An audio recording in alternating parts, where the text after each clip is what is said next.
So today we'll be solving Roman numeral to integer on Leetcode platform. So like we discussed, we need to create a map of those 13 instances where we will have the symbols as the key and its value in the map. Okay, so like we said, we will first create a index tracker I is equal to 0, and then we will keep a sum variable which will be equal to the number at the end. Okay, so like we said, we will go through each character of the string and we will get the length of the string, and then the first thing that we will need to do is whether we can take two character at a time or not, right? So that's why we did this math of checking whether I is less than the length of the string minus 1, and then we will construct a digit, and this digit will be equal to it will be substring from s starting at I and I plus 2. Okay, so if you know, in substring what happens is that this is the start and this is the end, but the end is not inclusive. Okay, so if we have I and I plus 1, so that's why we have to add 1 at the end, right? So that's how it behaves. Now what we have to check, we have to check that if my map contains this digit or not, right? If it contains that digit, then in sum we will get that digit value from the map and add it to our sum, and we will increment our index by 2, and afterwards we can just put a continue here. So basically what we did, if we have, let's say, some string here, and we are checking if we can take two character at a time, and if we took those two characters and we check in our map that these two character as digit exist in our map, then we take that value and add it to our sum.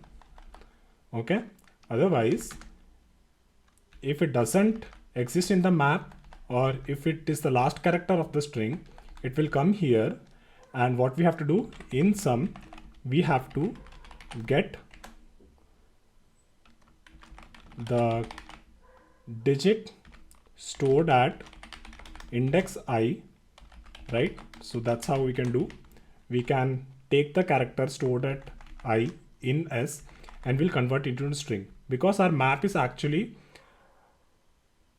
in our map actually the key is a string and value is an integer. So that's why we have to convert it to a string. Okay, and then what we can do, we can increment our I by 1 because we have exhausted our this character or utilized this character in the result. And then after that we will return the sum variable which actually contains the number.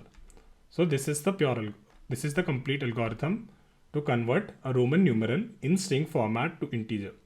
Let's just go through it quickly. What we did, we created a map. In map we put all the symbol as string and its values as integer. Then we created an index I and a sum variable. Then what we did a straightforward loop where I will go till the end of the string. Inside we check if we can take two characters at a time. How we did it, we took the S, and from S we need to take two characters, so I and I plus 1. The end one is not inclusive, that's why we have to add 1 to I plus 1, which is the end. What it will become, I plus 2. And then we check if our map actually contains a digit or not. Now digit is a string, right? So if it contains, then what we'll do, we'll take the value from it and add it to a sum and increment our I index by 2 because we have used two characters here, right? If it is does, then we continue and then we'll come here, right? Otherwise, if it doesn't exist, or if we are at the end of the string, what will happen is we'll take the character or the symbol in string S at index I and we'll convert it to a string and we'll get the value from the map, right? Since a Roman numeral is always a valid Roman numeral, in this case we always can say that it exists and then we increment our index by 1, and finally we need to return the sum value. Let's just run the code and see if it works. So let's wait. Okay, so the test case for this run code has been accepted. Now let's just submit this and see if it works or not. Hopefully it does. And yes, we have a success. So this concludes our third question of converting a Roman numeral to an integer. Thank you.